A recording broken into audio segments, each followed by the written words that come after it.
ನೋಡಿ ಇವತ್ತು ತಮಗೆ ಈ ಕೈರೋಪ್ರಾಕ್ಟಿಕ್ ಕೆಲವೊಬ್ರು ಕಿರೋಪ್ರಾಕ್ಟಿಕ್ ಅಂತ ಕರೀತಾರೆ. 5 ರೀಸನ್ ಯಾಕೆ ಯೂಸ್ ಮಾಡಬೇಕು, ಯಾಕೆ ಒಂದ್ಸರಿ ಟ್ರೈ ಮಾಡಬೇಕು ಲೈಫಲ್ಲಿ ಅಂತ ನಾನು ಹೇಳ್ಕೊಡ್ತೀನಿ.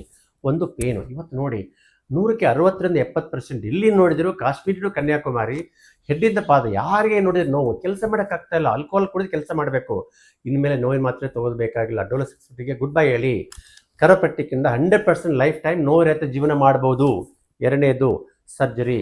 ನೋಡಿ ಇವತ್ತು ಸರ್ಜರಿ ಎಲ್ಲರೂ ಹೆದರ್ತಾರೆ, ಯಾಕಂದರೆ ಸರ್ಜರಿ 1 ಲಕ್ಷ ಅಂದರೆ ಕಾಸ್ಟು. ಎರಡನೇದು ಕಾಂಪ್ಲಿಕೇಶನ್ಸು. ಇದು ಯಾವುದು ಬೇಡ ಅಂದರೆ ಕೈರೋಪ್ರಾಕ್ಟಿಕ್ ಟ್ರೈ ಮಾಡಿ.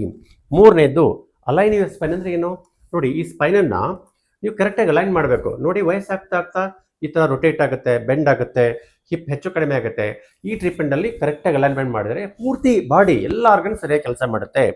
ನೆಕ್ಸ್ಟ್ ಬಂದು ಫ್ಲೆಕ್ಸಿಬಿಲಿಟಿ ಅಂದರೆ ಈ ಥರ lateral bending, forward bending, dance ಮಾಡೋದು, ಯೋಗ ಮಾಡೋದು, ಮತ್ತು ಚಕ್ಮುಕ್ಳಾಗ ಕೂತ್ಕೊಳ್ಳೋದು, ನಮಾಜ್ ಪೊಸಿಷನ್ ಕೂತ್ಕೋಬೇಕಂದ್ರೆ ಸ್ಪೈನ್ ಚೆನ್ನಾಗಿರಬೇಕು. ಅದು ಕೈರೋಪ್ರಾಕ್ಟಿಕ್ಕಿಂದ ಮಾತ್ರ ಸಾಧ್ಯ.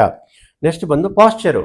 ನೀವು ಎಷ್ಟೇ ಮಕ್ಕಳಿಗೆ ಹೇಳಿ ಮೊಬೈಲ್ ಹಿಂಗೆ ನೋಡೋದು, ಯಾವಾಗಲೂ ಹಿಂಗೆ ನೋಡ್ತಾರೆ, ಯಾವಾಗಲೂ ಹಿಂಗೆ ಬರೀತಾರೆ, ಹಿಂಗೆ ಕುತ್ಕೋತಾರೆ. ಇದಕ್ಕಂದರೆ ಅವರಿಗೆ ಮಸಲ್ ವೀಕ್ ಆಗುತ್ತೆ ಮತ್ತು ಇಲ್ಲಿ ಫಿಕ್ಸೇಷನ್ ಆಗಿರುತ್ತೆ.